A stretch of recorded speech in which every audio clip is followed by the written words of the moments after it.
एवं आंचलिक पाणीपाग विज्ञान केन्द्र पक्षर पाणीपाग जनित एक विशेष सूचना सामना को आसी। तेज बर्तमान जहाँ सूचना मिली 19 तारिख पर्यंत प्रबल वर्षार संभावना रही ओडिशा रे। तेज ओडिशा रे केउ सब जिले में अत्यधिक मात्रा वर्षार संभावना रही एवं यही वर्षा केते दिन जाए रही भिडियो संपूर्ण अपडेट पाइपर। ता पूर्व वीडियो को लाइक करूँ, चैनल को सब्सक्राइब कर पाखर थिबा बेल आइकन को दबाई ऑल नोटिफिकेशन उपरे ऑन कर रखंतु, जहाँफल लेटेस्ट पाणीपागर सटीक सूचना सर्वप्रथम आम चैनल आपण पाइपर। तेबे लेट नकर चलंतु खबर उपरे नजर पकाइबा। तेबे वर्तमान जहाँ सूचना मिली विभिन्न अंचल बिजुली घड़घड़ी सहित वर्षा होइछे। आसंता 19 तारिख पर्यंत राज्य विभिन्न अंचल में प्रबल वर्षा सहित वज्रपात एवं घंटा प्रति 30 ରୁ 40 किलोमीटर बेगर पवन बहिबार संभावना रही।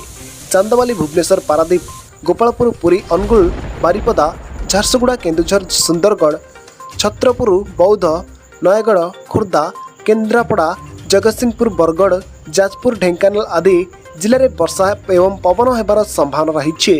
उत्तर पश्चिम बंगोपसागर एक घूर्णिबलय सक्रिय थिबा बेले पूर्व मध्यप्रदेश, बांग्लादेश, छत्तीसगढ़, झारखंड, पश्चिमबंग एक निम्नचाप रेखा सृष्टि होइछि।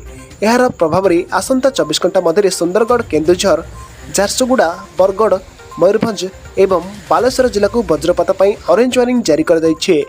संबलपुर, देवगढ़, भद्रक, जाजपुर, अनुगुल, ढेंकानाल, जगतसिंहपुर, गजपति, रायगड़ा, कोरापुट, कलाहांडी, नुआपड़ा एवं बलांगीर जिला को प्रबल वर्षा पर येलो वार्निंग जारी कर दिया जाइछे। सेपरि केन्द्रापड़ा, कटक, जगतसिंहपुर, पुरी, खोर्धा, नयगढ़, गंजाम, सुवर्णपुर, बौद्ध, कंधमाल, नवरंगपुर एवं मालकानगिरी जिला को बिजुली घड़घड़ी सहित वर्षा पर पाणीपाग विभाग पक्षर सतर्कता सूचना जारी कर दैछे। आज सर्वाधिक तापमात्रा संबलपुर में 40.2 डिग्री रही। सेपरि हीराकुद में 39.7 डिग्री, सुंदरगढ़ में 38.0 डिग्री, झारसुगुड़ा में 39.6 डिग्री, भुवनेश्वर एवं कटक जिले में 36.2 डिग्री लाखाएं रही।